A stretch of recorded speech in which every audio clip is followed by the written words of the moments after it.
Hey guys, how about this? I want to talk a little bit about the Me Too movement. One aspect of it, anyway, that I think is pertinent to um, specifically men. And I'm saying that because I do feel like a large part, if not the whole part, of this whole issue has to do with men and the way that our minds think, and the way that we need to be counting the cost, the way that we need to be held accountable to our conduct. So I was in a conversation with a group of guys, and we were talking about other things, sports and shoes and different things like that. All of a sudden, the conversation changed to comments about females, and these comments were, best I can say, were sexually inappropriate. Now I'm a married guy, and there was about four other married men on this conversation, and then maybe one single guy. Um, and so the conversation kind of continued, and I think what we have dealt with historically has been the continuation of that conversation with no one calling the other person, calling out the other person. So one comment is made about the anatomy of a woman, and another comment is made about being sexually active with that woman. And then before you know it, your mind is twirling and you're laughing and everything is okay. But I think what needs to happen in those contexts are somebody, if it's five people in the conversation, somebody needs to talk and call that other person out. Call them all out if need be. Because if not, and when I say call them out, I mean to say, why are you guys speaking this way about a woman that's not present here to defend herself, to let you know if she would appreciate that? And that could be on one side of the spectrum.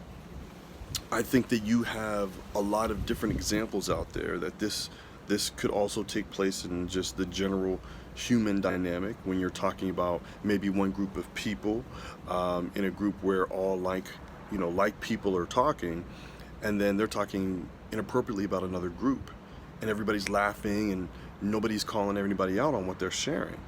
But when you do that, it changes the status quo of the conversation. It changes the dynamic of some of those people that are participating in that conversation. And I think that's important in this day and age. It's very noticeable here in the Me Too movement, but I think it can be spread out. That kind of calling out can be spread out to other groups and other conversations that you might find yourself in. I don't know how many conversations I've been in where there have been sexually inappropriate things talked about, and I haven't said anything about it. And at times I've participated in it. I'm very ashamed to say, but I have. And I think it's important to wake up and to realize that I have a mother, I have a sister, I have a wife. I don't have a daughter now, but I may one day. And how would I want people to talk about them? Would I want them to be saying, sexually inappropriate things? And then the same thing can be true on the other side. So females talking negatively about males. It could be said true for race, for gender. These are things that I think we need to begin to speak up on. We need to call people out on. And it's not in a mean and disrespectful and degrading way. It's to give them a thought that they haven't experienced before. Because what normally happens is nobody says anything and everybody laughs. And it's just perfect. It's the best conversation ever. People go off in their regular lives, and those ideas still live with them. And I think what we need to do is start arresting those ideas where we're talking bad about someone that can't defend themselves in the conversation.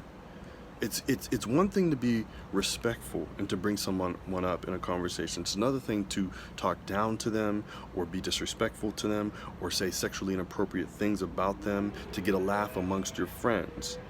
That sort of behavior, I think, is now more noticeable, and it's being called out more. Don't be afraid to call out those people in the conversations that you're having that are doing this, not just in gender, not just in race, but in all aspects of your life. You have to speak up. And when you speak up, you're a herald for a change. You're not being the anal person in the group and, you're speaking up for change and you're advocating for change, and whoever would speak bad about you because of that, well then maybe they need to be called to question. So guys, that's what I wanted to share today. Let your light shine is part of the message. Embrace the opposite is the other part of the message. Be vigilant about sharing, changing the status quo in conversations that you're having from a day-to-day basis, because you might just change somebody's perspective, which in turn, they can change somebody else's perspective, and that's how the world changes, guys. Hope you're doing well. It's Saturday. Have a good weekend, and I'll talk to you soon. Peace.